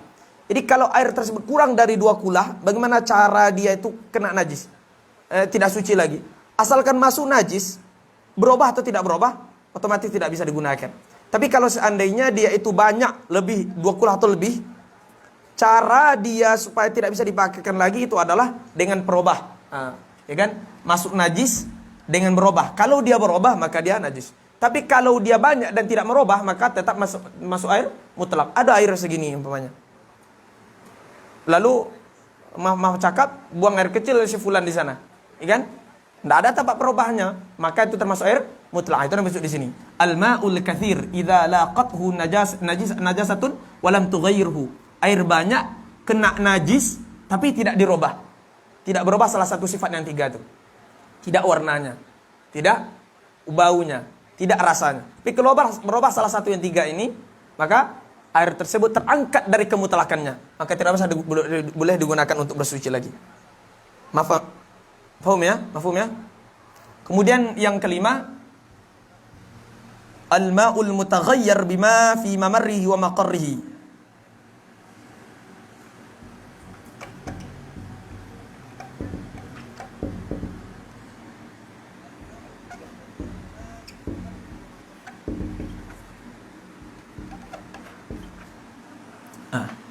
Air yang berubah dengan sebab tempatnya atau tempat lewatnya, seperti air di sungai tadi atau air di kolam tadi, kayak gitu. Itu kan berubah tuh. Tempatnya banyak lumpurnya, banyak tanahnya, lalu berubah airnya. dari awalnya jernih menjadi kotor gitu. Bahasa kitanya kotor atau keruh gitu kan. Maka perubahan yang disebabkan makar dan mamar itu jangan dikira itu tidak suci. Itu suci. Itu suci, ya kan? Dan bisa digunakan. Jadi air yang berubah dengan sebab makar dan mamarnya, tempatnya atau tempat lalunya, maka itu disebut air suci. Tetap air mutlak itu. Kemudian air yang berubah dengan sebab keenam, al-ma al-mutaghayyir bitin, dengan sebab tanah. Nah, tanah au bituhlub. Apa tuhlub itu? Hah? Atau tuhlub. Yang hijau itu apa namanya? Lumut. Nah, lumut. Siapa enggak tahu bahasa Indonesianya. Dan selain keduanya, ya. Apa umpamanya yang orang nambang itu belerang. Termasuk di sini. Belerang juga enggak masalah. Karena belerang itu agak beda ya rasanya. Nah, ada di kampung kami itu tempat orang gali penambangan itu. Nah, itu kan berubah airnya itu. Nah, perubahan itu tetap suci. Jadi air yang berubah dengan sebab tanah, dengan sebab lumut dan yang lainnya seperti yang tadi belerang itu, maka dia tetap suci. Ya, tetap suci. Sekalipun berubah warnanya. Warna merah jadinya, warna hijau, maka tetap suci itu. Maka tetap suci. Ya. Ini yang hakikatan. Secara awal dia tidak berubah hakikatan. Semua ini disebut dengan hukman. Ya, hukman. Ya, hukman. Hukumnya adalah hukum air suci ini definisinya di surahnya. Anggaplah ini surahnya. Suratuha atau suratuhu. Suratuhu lah. Suratuhu ini 1, 2, 3, 4, 5, 6. Air yang tidak berubah sama sekali, atau dia berubah dengan lama diam, atau berubah dengan campuran mukhalid yang mustaghan anhu, atau berubah dengan dicampurkan najis dan dia banyak dan tidak berubah, ya. Atau dia berubah air kebanyak yang dicampurin najis dan tidak berubah, atau dia berubah dengan sebab tempat dia berada atau tempat lewatnya, atau berubah dengan sebab tanah atau lumut. Maka ini tidak disebut sebagai air mutlak. Hukumnya bagaimana? Hukum tahur apa hukumnya? Yarfa'ul hadas, ya kan? Dia yarfa'ul hadas. Dia mengangkatkan hadas. Hukumnya lagi mutlak. Hukumnya lah. Hukmu ya yarfa'ul hadas wa yuzilun najasah dan yang lainnya seperti bisa untuk tajdid wudu dan seterusnya. Itu yang pertama ya. Itu air yang disebut dengan air tahurun. Ada yang kedua ya. Saya berdiri aja lah. Nanggung. Yang kedua itu namanya tahir, air tahir. Tahir itu zatnya suci, tapi dia tidak bisa mensucikan orang lain. Zatnya kalau kita terkena nih air nih, apa namanya? Air teh. Kalau saya kena air teh, maka bisa saya sholat, ya kan? Tapi tidak bisa itu digunakan untuk berwudu. Nah, itu namanya tahir. Jadi beda tahur dengan tahir, jelas ya? Tahur itu zatnya suci dan dia mensucikan. Tahir suci tapi tidak mensucikan. Dan dia ada dua pembagian. Pertama, air yang berubah dengan perubahan yang banyak. Nah ini, coba tengoknya ini. Ini. Dia air yang berubah dengan perubahan yang banyak. Ya, ketika dimasukkan sesuatu, dan sesuatu itu adalah mukhalitin tahirin yastaghni anhul ma'.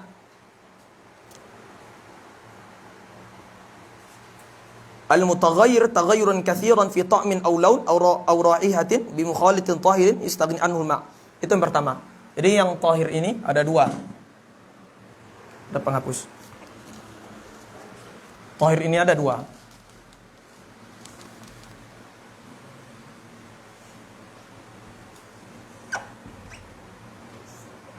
Yang pertama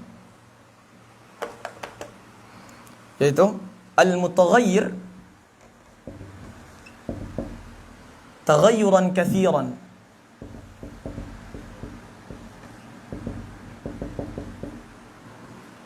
fi ta'min aw launin Aw raihatin bimukhalid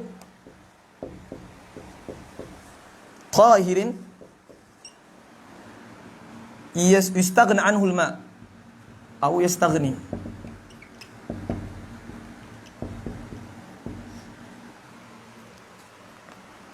Coba tengok. Yang pertama, jadi air yang berubah, ya, perubahannya banyak. Sekarang tidak melihat lagi. Seperti tadi, baik kurang 2 kulah atau banyak 2 kulah. Asalkan perubahannya banyak, baik airnya itu banyak. Contohnya air 2 kulah, lebih 2 kulah, air 1 kolam. Tapi yang buang air juga 10 orang, 20 orang, 30 orang gitu kan. Langsung berubah. Nah gitu. Ya kan? Baik berubah, perubahannya di salah satu, enggak mesti semuanya. Contoh berubahnya di warnanya atau di rasanya, umpamanya enggak berubah warnanya, ya kan? Baunya enggak berubah, lalu dirasa. Nah, kita rasakan. Kita rasakan. Maka itu perubahan ini baik dia sedikit maupun banyak, asalkan perubahannya ini taghayyuran katsiran, maka ini disebut dengan air tahir. Ya, disebut dengan air tahir dan dia tidak mensucikan. Tidak boleh digunakan untuk bersuci. Nah, ya tidak boleh digunakan untuk bersuci. Yang kedua, al-ma'ul musta'mal. Yang kedua disebut dengan ma'ul musta'mal. Kedua ini disebut dengan air al-ma'ul musta'mal. Al-ma'ul musta'mal. Musta'mal ini apa ini? Apa definisi air musta'mal? Ada yang tahu? Banyak ada yang tahu enggak? Definisi air musta'mal apa? Secara ringkas. Hah? Ada yang tahu? Hah? Masya Allah. Ada yang lain? Mantap.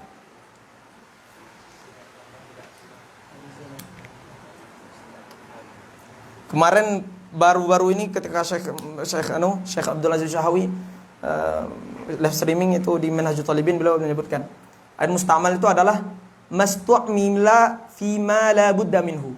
Mastu'mila fima la budda minhu. Atau hafal tuh. Mastu'mila fima la budda minhu. Suatu yang dipakai, yang digunakan untuk suatu yang wajib. Mastu'mila fima la budda minhu. Suatu yang wajib membutuhkan suatu itu. Pakai suatu. Mastu'mila fima la budda minhu. Suatu yang digunakan untuk mesti menggunakan air ini. Nah gitu. Gimana terjemahnya? Mastu'mila fima la budda minhu. Suatu yang digunakan, sesuatu yang mesti menggunakan air. Suatu yang membutuhkan air. Nah, contoh. Baik ini untuk jawaz atau untuk sihah. Ya, nanti contohnya adalah anak kecil. Anak kecil kalau berwudu, apakah wudu dia itu mengangkatkan hadas? Enggak. Anak kecil itu enggak bisa mengangkatkan hadas. Kenapa? Karena dia belum baligh, ya kan? Dan syarat niat itu adalah sahnya niat, ya kan? Niat itu salah satu syaratnya itu adalah Islam. Dia itu telah baligh, mukallaf, dia belum mukallaf. Ya gitu kan? Maka si anak kecil kalau berwudu, kalau sholat syaratnya adalah berwudu. Maka berwudu ini adalah ma la budda minhu. Suatu yang wajib untuk anak kecil ini. Maka menggunakan air untuk anak kecil ini, sisa air itu disebut dengan adalah air musta'mal. Air musta'mal. Atau yang kedua adalah, contohnya adalah mayat. Mayat, apakah dengan memandikan mayat itu kita mengangkatkan hadas mayat? Jadi mayat itu ketika kita memandikan itu hanya syarat boleh kita untuk menyolatkannya. Karena syarat boleh untuk menyolatkan mayat adalah dia dimandikan. Makanya kalau teman-teman di sini ada yang meninggal di Indonesia, mau sholat juga, tanya dulu, apakah sudah dimandikan belum? Kalau belum dimandikan, belum boleh kita menyolatkan. Tidak sah sholat kita. Makanya dahulu dalam pembahasan, kalau seandainya ada tsunami di Aceh dulu, itu tidak wajib kita menyolatkan. Karena mereka tidak dimandikan. Mandikan itu maksudnya adalah fi'lul fa'il. Kita mengerjakan, kita yang menyirami, kita yang menyelenggarakan. Walaupun dimandikan oleh tsunami, itu kan mandikan. ya kan? Maka itu tidak wajib dimandikan dalam mazhab Syafi'i. Maka syarat memandikan dalam syarat menyolatkan dalam mazhab Syafi'i adalah dimandikan, ya. Jadi dimandikan mayat ini itu adalah syarat sah untuk menyolatkannya, bukan mengangkatkan hadas. Karena mati itu sendiri hadas. Kan dalam bersujud kan salah satu hadas itu adalah mati, al-maut, ya kan? Ya berdasarkan qaul yang mengatakan bahwa mati itu adalah najis, hadas seperti itu. Itu adalah hadas daim. Hadas yang tidak bisa diangkatkan. Karena orangnya tidak bisa lagi dibangunkan untuk mengangkatkan hadas itu. Wasfun qaim yang terus ada kalau bahasa dalam kitabnya, ya kan? Maka memandikan ini itu hanya syarat untuk kita membolehkan. Air yang digunakan untuk memandikan si mayat ini disebut dengan air musta'mal. Karena dia air ini disebut dengan isti'malu ma fima la budda minhu, ya kan? Atau mastu'mila fima la budda minhu. Ini yang kedua. Contoh selanjutnya adalah mandinya majnunah, orang gila. Ya, orang gila. Perempuan gila. Perempuan gila. Maksudnya bukan perempuan itu orang gila. Maksudnya kalau ada contohnya si fulan ini menikah dengan perempuan, lalu perempuan ini naudzubillah jatuh sakit, gila. Ya kan? Gila, lalu dia haid. Haid, putus haidnya untuk nanti berhubungan dia wajib mandi. Loh, gimana dia mandi sedangkan dia itu gak mukallaf? Dia majnun. Majnun gak mukallaf, dia gak sadar, dia gak berakal. Syarat untuk niat itu berarti berakal, dia sadar. Seperti itu, ya kan? Maka dia bisa dimandikan, mandi paksa oleh suaminya. Dimandikan. Atau dia bisa mandi sendiri. Air yang digunakan itu kan itu air musta'mal, disebut air musta'mal. Atau dhimmiyah umpamanya. Dhimmiyah ini adalah siapa dhimmiyah ini? Kafir dhimmi. Ya, perempuan kafir dhimmi. Kita tuh boleh menikah dengan kafir dhimmi, ahli kitab, gitu kan? Yang memang jelas bahwa itu adalah kitab.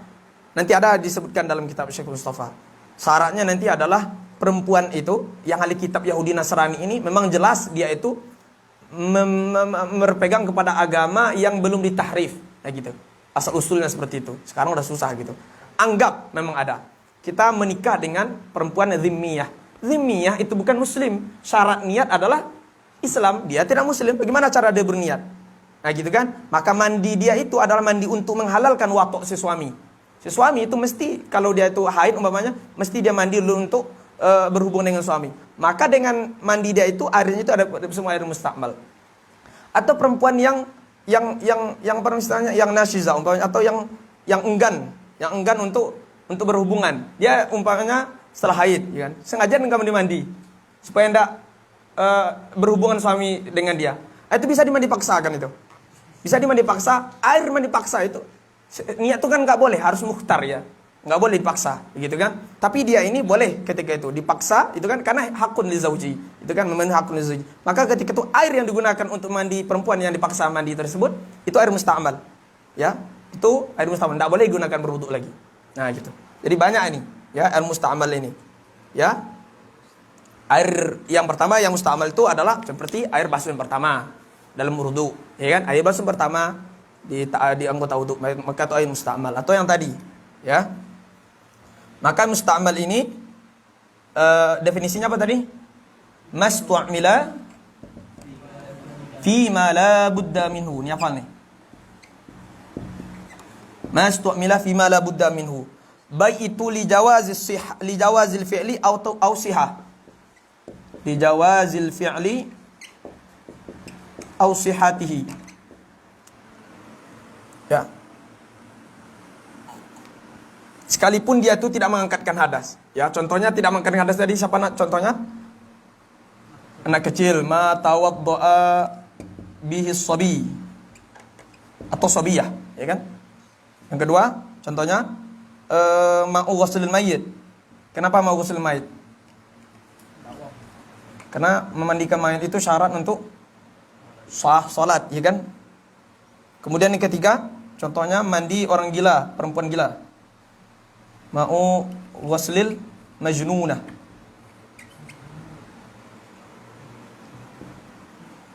Ini bukan diskriminasi terhadap perempuan ini. Kemudian air mandi ma'u ghusl az-zimmiyah, ya, liyahilla li zawjiha al-muslim wat'uha. Jadi syaratnya adalah muslim. Kita muslim. Kalau kita orang itu kafir, terserah mereka lah, ya kan? Mandi tidak mandi terserah mereka lah, gitu kan? Nah, karena ini ibadah menurut orang Islam. Itu pertama. Ya. Jadi syarat ini pertama ini. Mastu'mila fima la budda minhu, ini pembagian air mustamal yang pertama. Jadi mustamal itu ada dua juga pembagiannya. Pertama, mastu'mila fima la budda minhu, sekalipun tidak mengangkatkan hadas. Tapi ini adalah ma la budda minhu. Itu anak kecil sholat mesti berwudu. Mayit untuk disolatkan mesti dia dimandikan. Kan? Orang gila begitu juga dimandikan. Perempuan yang zimmiyah untuk supaya halal suaminya mewatoinya, maka juga dia dimandikan. Seperti itu. Air itu disebut air mustamal. Ini yang pertama. Yang kedua, air untuk mengangkatkan hadas. Ini yang kita bahas yang pertama tadi. Ya, dimana pula yang mau ditulis ini? Di atas lagi ya. Di atas itu dari foto ya. Di foto.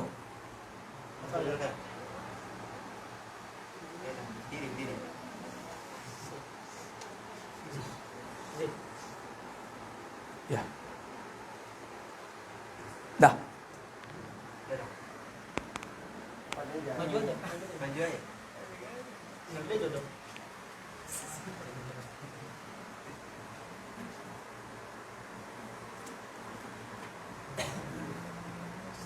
Selfie, kok lama?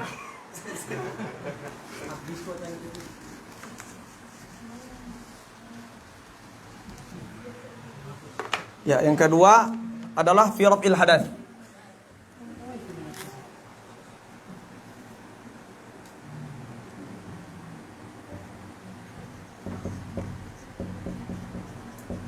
Fi raf'il hadath. Tapi syaratnya adalah pertama bisyarti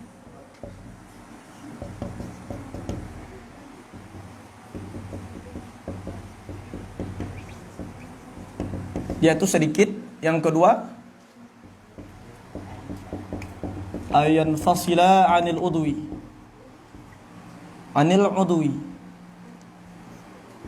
Coba diperhatikan teman-teman. Ini penting ini. Jadi air yang digunakan untuk mengangkat hadas itu air wudu, air basuh pertama, betul enggak? Itu air yang menggunakan untuk mengangkat hadas. Itu kapan dia dianggap air mustakmal? Syaratnya dua. Pertama, dia itu mesti sedikit. Tapi kalau banyak air itu menjadi suci lagi. Banyak itu apa ukuran dalam fikih tadi? Dua kula. Maka kalau air tersebut adalah ini ada yang mustakmal, kumpulan mustakmal, kumpulan seruak, menjadi air banyak gitu. Itu ada suci itu. Bisa mandi wajib, bisa untuk berwudu. Ya. Jadi kalau air mustakmal dikumpulkan mencapai 2 kula atau lebih, maka dia menjadi air mutlak. Yang kedua, dia itu terpisah dari anggota. Nah, selama masih dalam anggota wudu kita, selama masih di sini, maka dia tidak termasuk mutlak. Maka bisa kita kemana-mana pun itu. Kemana-mana gitu. Ya. Tapi kalau udah terpisah, tidak bisa diambil lagi, naikkan ke atas. Ya. Tapi selama masih di sini, gerak-geraklah kemana pun. Ya. Maka itu belum termasuk mutlak. Mustamal. Jadi mustamal itu syaratnya 2, sedikit. Yang kedua, dia itu terpisah dari anggota kemudian. Bagaimana hukumnya? Hukumnya la yarfa'ul hadath wa la yuzilun najis wa yujuz isti'mal fil 'adah lal ibadah. Dia itu hukumnya, kalau tadi hukumnya tidak boleh bangkatkan hadas. Kalau sekarang hukumnya, kalau air tahir ini adalah la yarfa'ul hadath. La yarfa'ul hadath. Kemudian wala yuzilun najasah, dan tidak menghilangkan najis. Kemudian wa yajuzu isti'maluhu fil 'adah lal ibadah. Tahu enggak adah nih? Contoh mandi dingin-dingin, mandi biasa. Apa beda mandi biasa dengan mandi wajib? Atau mandi luar biasa? Beda niat, beda mandi itu kan, atau beda itu kan di niat letaknya. Makanya salah satu fungsi niat itu adalah untuk litamyizil ibadah anil 'adah. Bedakan ibadat dengan adat, gitu kan? Kita mandi apa bedanya? Mandi wajib dengan mandi biasa? Ya di niat. Nah gitu, ya kan? Maka digunakan air tadi untuk mandi biasa, untuk adat itu boleh, tapi untuk ibadah tidak boleh. Yang mandi wajib itu tidak boleh. Kemudian yang terakhir itu adalah air najis atau air mutanajis. Yang terakhir ini. Udah nih, dari nggak usah betul. Ya. Air najis atau mutanajis.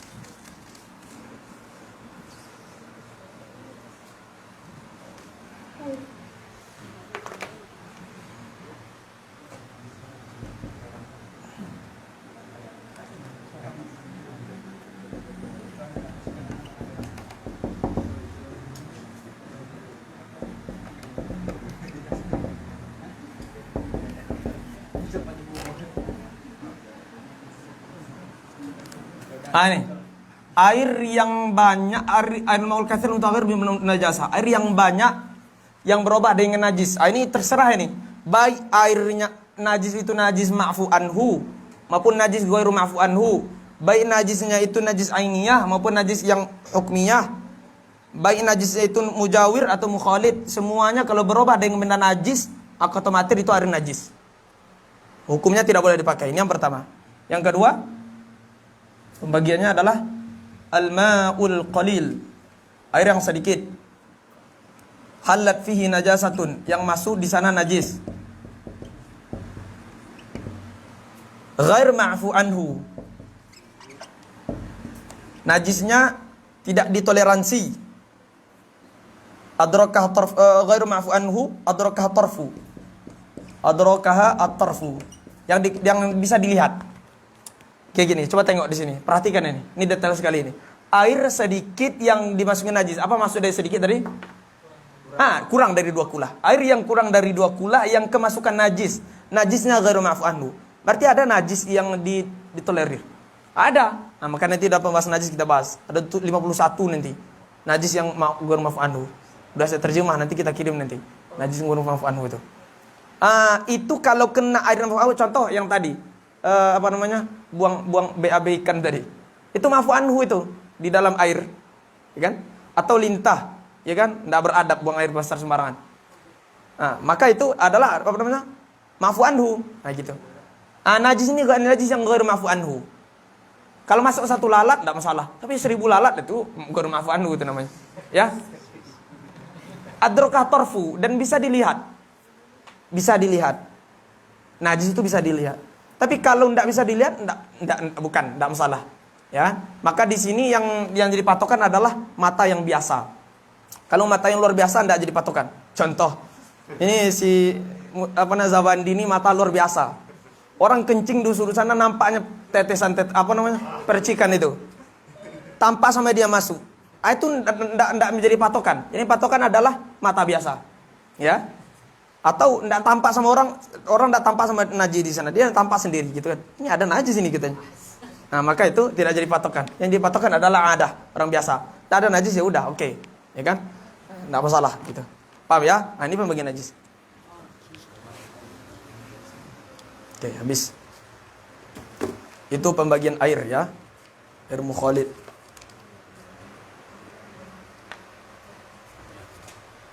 Itu yang pertama. Yang kemudian selanjutnya adalah tanah. Syarat tanah itu ada 2. Dia pertama adalah khalis. Khalis itu maksudnya adalah tidak ada campuran dengan yang lain. Tanah kalau ada campuran lain, ya maka tidak sah. Jadi tanah itu kan digunakan untuk tayamum dan apa tadi? Dan untuk menghilangkan najis, mughaladhah. Kalau dalam bertayamum itu syaratnya tanah itu tanpa campuran apapun, walaupun sedikit daripada daqi. Tapi kalau dalam menggunakan najis mughaladhah atau menghilangkan najis mughaladhah itu tidak apa-apa, walaupun ada campuran dakiknya sedikit, tidak masalah. Tapi campurannya tidak merubah pula penamaan ini sebagai tanah atau air, ya, seperti itu. Ya kan? Yang kedua, ghair musta'mal, ya ghair musta'mal. Ada tidak tanah musta'mal? Jadi apa definisi musta'mal pada tanah? Kalau pada air tadi adalah mastu'mila fima la budda minhu. Begitu juga di sini. Ya contoh, maka air musta'mal itu ada 2. Pertama, air yang masih di anggota.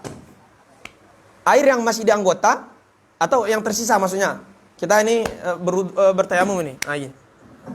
Yang tersisa di sana itu musta'mal, tanah musta'mal. Atau yang jatuh, itu musta'mal. Maka itu tidak boleh lagi digunakan. Bukan yang kita gunakan tadi. Ini ada tanah nih. Coba perhatikan. Ini banyak yang salah kira yang mustamal pada tanah ini. Ini Alvin ini bawakan tanah untuk anak ruah semuanya untuk tayamum.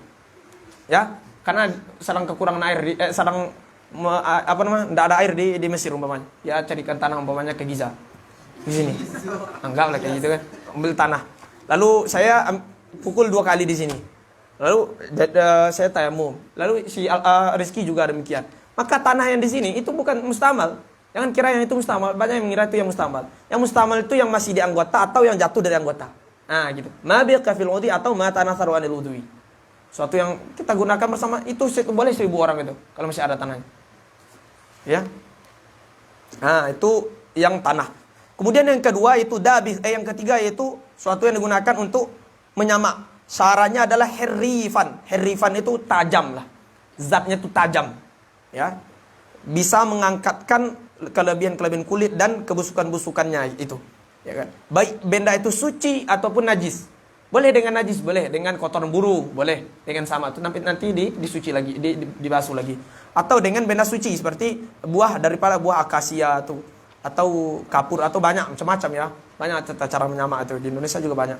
Kemudian selanjutnya itu batu istinja. Nah, batu istinja ini syaratnya banyak. Yang pertama mesti dia itu jamid. Kalau cair tidak bisa. Jamid itu apa itu? Keras ya, padat.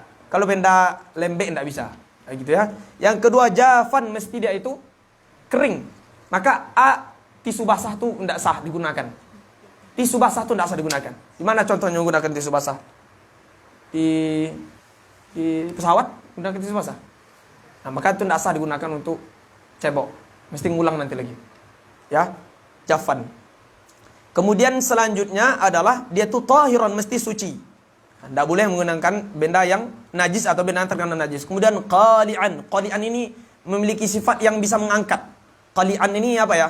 Istilahnya agak kasar gitu. Agak kasar. Batu kan agak kasar itu permukaannya. Kalau suatu yang licin seperti menggunakan ini apa namanya? Ini licin ini, tidak bisa menggunakan ini. Atau ini licin. Tapi suatu yang kasar itu bisa. Suatu yang kasar. Itu syarat yang keempat. Kemudian dan syaratnya itu la ya tafattat. Itu tidak hancur. Kalau hancur pula contohnya bekas tanah tapi tanah itu menggumpal. Lalu ketika digosok nanti hancur ya, tidak bisa itu. Nah, kemudian selanjutnya adalah ghair muhtaram, dia itu tidak dihormati, artinya tidak dita'zimkan, ya kan? Contohnya kitab ilmu tidak boleh dijadikan kitab fikih ini, coba tidak boleh, haram hukumnya, ya kan? Kitab nahwu, kitab matematik pun tidak boleh. Matematik tidak boleh, gitu kan? Atau makanan manusia itu tidak boleh juga, ya kan? Bukannya yang ulumuddin ini? Tidak, yang lain juga, ya kan? Tapi selain ilmu itu boleh. Adapun di kitab-kitab, contoh di kitab-kitab ini yang salah sangka juga ada yang di kitab-kitab ilmu, kitab-kitab ilmu mantik dan filsafat bisa digunakan untuk cebok. Ada kitab fikih memang sebatakan demikian, dalam kitab bejudi dikatakan demikian, gitu kan? Maksudnya bukan mantik yang sekarang kita pelajari, yang bersama Syekh Husam, bukan itu. Jangan kira itu mantik itu dirobek bisa bukan itu. Maksudnya adalah mantik yang dipahami oleh para ulama dahulu yang di sana ada kaidah-kaidah sesat. Kemudian boleh juga kita Taurat dan Injil. Tapi syaratnya Taurat dan Injil ini yakin kita Taurat dan Injil yang telah ditahrif. Kalau Taurat dan Injil yang bukan ditahrif, itu kan tidak yakin kita atau ragu, maka tidak boleh. Syaratnya juga di sana tidak ada nama-nama Allah atau tidak ada nama nabi seperti itu ya. Habis.